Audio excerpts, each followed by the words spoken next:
Paresh Rawal oh my God में चिल्ला चिल्ला के थक गया कि अंधविश्वास पर विश्वास करना बेवकूफी है। हमारा काम है ईमानदारी से मेहनत करना, और उसका फल ऊपर वाले का जब मूड होगा तब देगा। तू अपनी काली जबान की पनौती मुझे देने के बजाय अपने पास ही रख। आज तू देखेगा मेरी किस्मत कैसे खुलती है।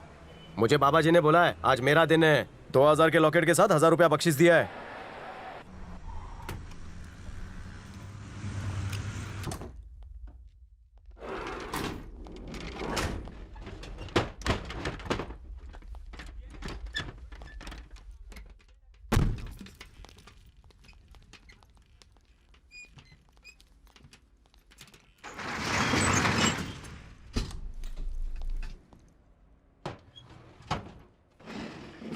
राशि फल सब्जी फल को भूल जाते हैं। अगर तुझे जल्दी से करोड़पति बनना है तो यही बढ़िया मौका है। गाड़ी में जो मैंने कहा भूल जा। अबे साले, तू क्या दाऊद से मिलकर आया जो मेरे को क्रिमिनल आइडियाज दे रहा है? मेरे ना हो तो करोड़ रुपए नहीं चाहिए, लेकिन अगर मेरा हो तो 1 रुपया नहीं छोड़ता। आ जाओ आ जाओ। चलो जल्दी चलो। ये आधार का नोट दिखाना। सर, ये मेरे बस्ती के बच्चे हैं। इन्होंने इतना पैसा कभी एक साथ नहीं देखा। अगर आप इजाजत दे तो मैंने पैसे दिखा सकता हूँ। Thank you. आ जाओ बच्चों, जल्दी जल्दी जल्दी देख लो जल्दी आओ। क्या हम इन्हें छू सकते हैं? सर, बच्चों को बंडल छूकर देखना है, वो छूकर वापस देंगे। मैं हूं ना। Please sir, please. Thank you sir. अरे नोट तो असली है।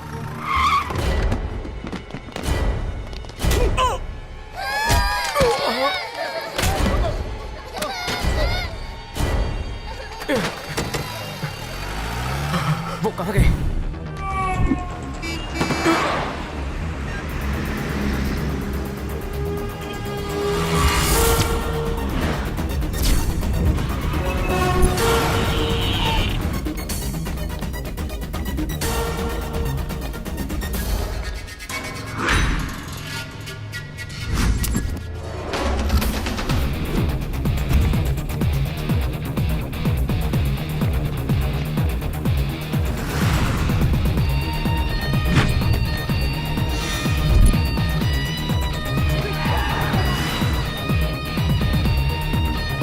बहुत माल मिला है।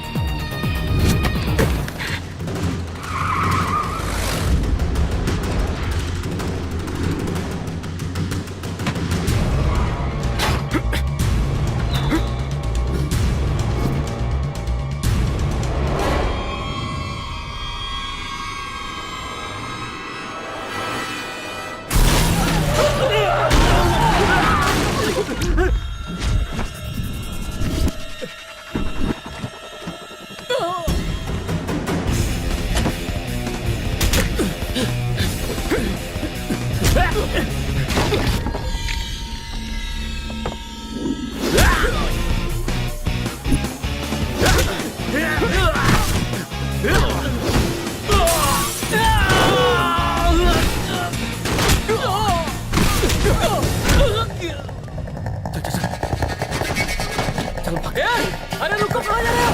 अरे मुझे छोड़ कहाँ जा रहे हो? रुको।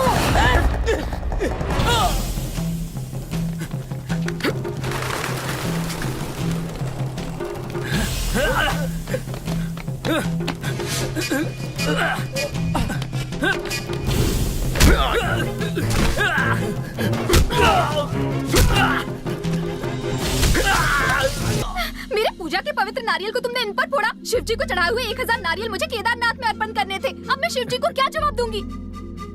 अगर इतना ही कीमती नारियल था तो कोई सिक्योरिटी गार्ड रख लेती। लो, रिप्लेसमेंट नारियल। हाँ? केदारनाथ में चढ़ा देना। जी तो करता है ये नारियल तुम्हारे सर पे फोड़कर तुम्हारी चटनी बना दूं।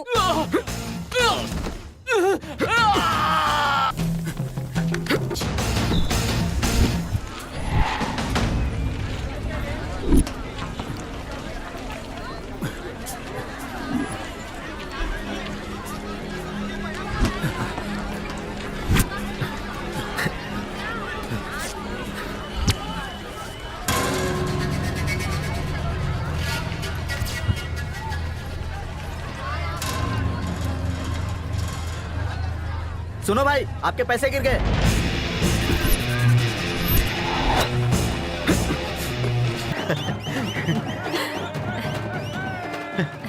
आज मुझे पहली बार तुझ पर नाज हो रहा है। अरे तुम लोग रुक क्यों गए? नाचो गाओ। नाचो रे।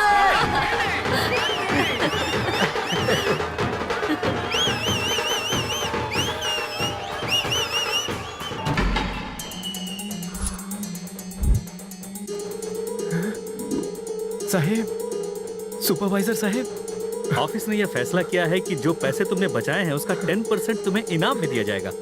बड़े भाई, मुझे ₹1,00,000 उधार दोगे क्या? क्या? उधार क्यों दूंगा?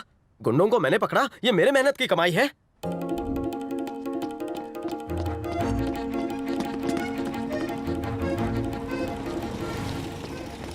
सर, आप मुझे यहाँ खुशखबरी देने आए हैं ना? थोड़ी देर इंतजार करो, सब पता चल जाएगा। ए, ग्रहों ने व्हाट्सएप किया, तेरा वक्त बुरा चल रहा है। सर, सिर्फ मेरा प्रमोशन हुआ है कि लूट का 10% मेरे नाम हुआ है? प्रमोशन नहीं बे गधे, तेरा डिमोशन हुआ है। लूट की वारदात एटीएम के सीसीटीवी कैमरे में रिकॉर्ड हुई है, ये देख। भीड़ मत करो, हवा आने दो। अगर तुम अपने काम पर ध्यान देते तो यह हादसा ही नहीं होता। प्रवचन मत दो, मुझे प्रमोशन के बारे में बताओ। सच्चाई बताऊंगा तो तुम सुन ही नहीं पाओगे। बैंक ने हमारी सिक्योरिटी कंपनी को वार्निंग देकर छोड़ा है। शुक्र मनाओ तुम्हारी नौकरी नहीं गई। कितनी बदबू आ रही है। पता नहीं खान मुझे यहाँ क्यों ले आया। कहीं रास्ता तो नहीं भटक गया? आज से रोज तुम्हारी ड्यूटी यहीं पर होगी।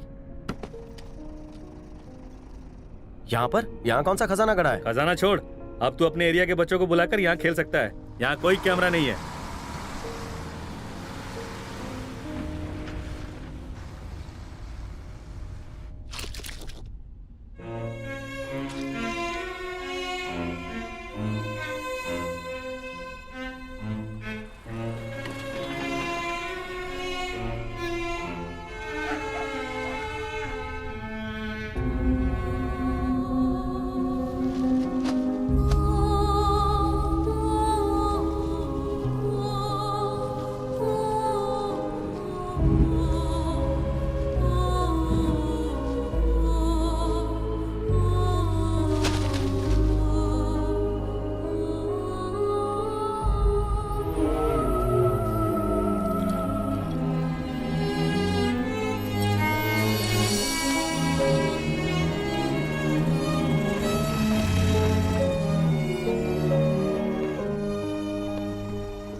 इसकी तो किस्मत चमक गई। प्रमोशन में डंप यार्ड की खुशबू मिल गई। क्या रे गौतम, इनाम के पैसों से नया परफ्यूम खरीदा है क्या? बढ़िया खुशबू आ रही है। हीरो बनने के चक्कर में कहीं इसी ने तो चोरी नहीं करवाई थी?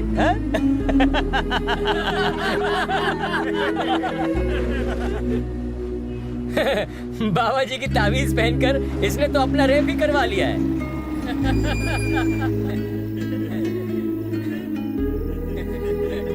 अब अगर डंप यार्ड में गलती करेगा तो शौचालय में पोस्टिंग होगी।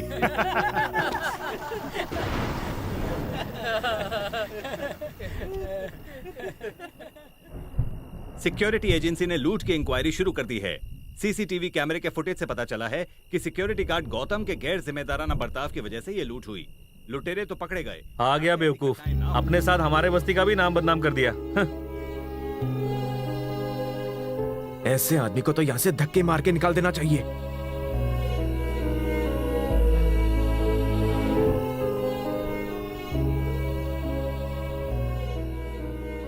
श्रीनगर कॉलोनी के एटीएम लूटने की गौतम आ घटना में एक नया ट्विस्ट आया है। गौतम जिसने लुटेरे को पकड़वाया, उसी को उसकी लापरवाही के लिए वार्निंग दी गई है। कितनी बदबू है। गटर साफ कर रहा था क्या? अगली बार ए, जाके नहा ले जल्दी से। आगे की खबरों के लिए इससे अच्छी खुशबू तो मेरे सॉक्स से आती है। दौड़ने के बाद हम देखेंगे कि कैसे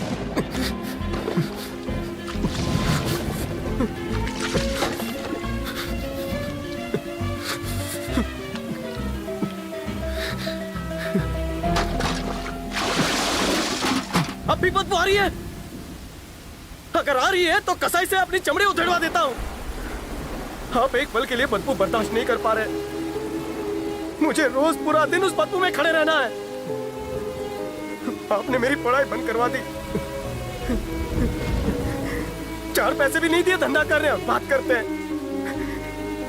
एक बाप होने के नाते कभी पूछा है अपने बेटे को क्या चाहिए? बस पैदा करके बस्ती की गलियों में छोड़ दिया। न जाने कौन से जन्म का पाप था जो मुझे तुम जैसा बाप मिला। अरे अपनी करनी का मुझे क्यों दोष दे रहा है? अगर बच्चों को पैसे दिखाने ना ले गया होता एटीएम में तो ये दिन ना देखना पड़ता। अब तुम ही बताओ मेरी क्या गलती है इसमें? ये पहले से ही इतना गिरा हुआ है, अब इससे ज्यादा और कितना गिरेगा? ऐसी औलाद से तो बे औलाद होना अच्छा है। भी दीजिए, परेशान है बेचारा।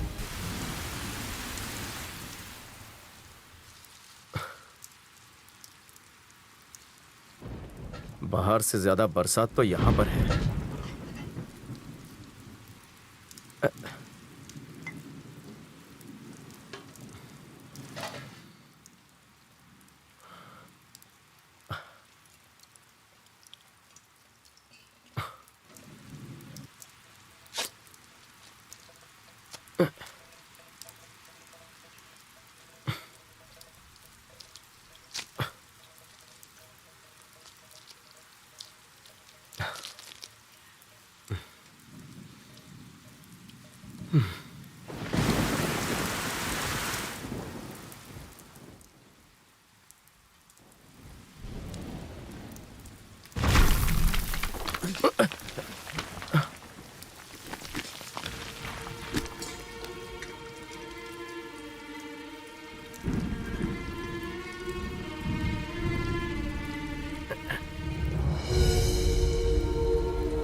पुष्य कालावती डायमंड्स।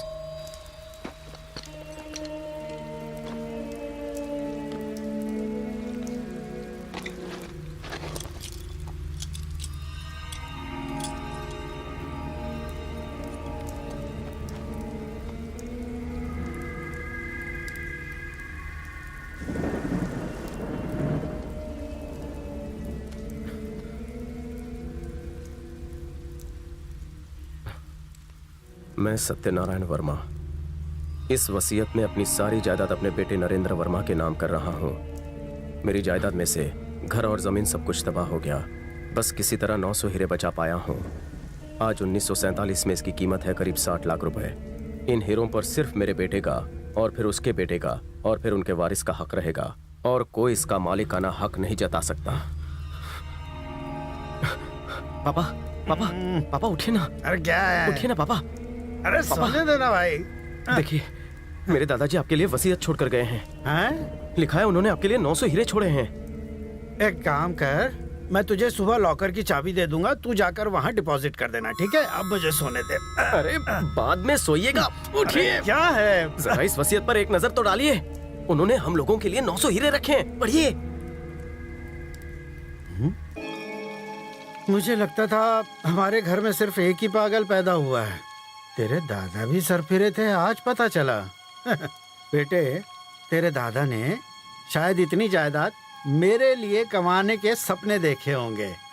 फूटी कौड़ी दी नहीं, टाइम पास के लिए विल बना गए और तेरे जैसे नमूने में अपने अंश डाल गए। ले पकड़ ये फटी जायदाद और अब मुझे चैन से सोने दे। उनके बारे में कुछ तो बताइए। क्या है? मैं छोटा था तभी तेरे दादाजी गुजर गए। कुछ सालों के बाद तेरी दादी भी गुजर गई।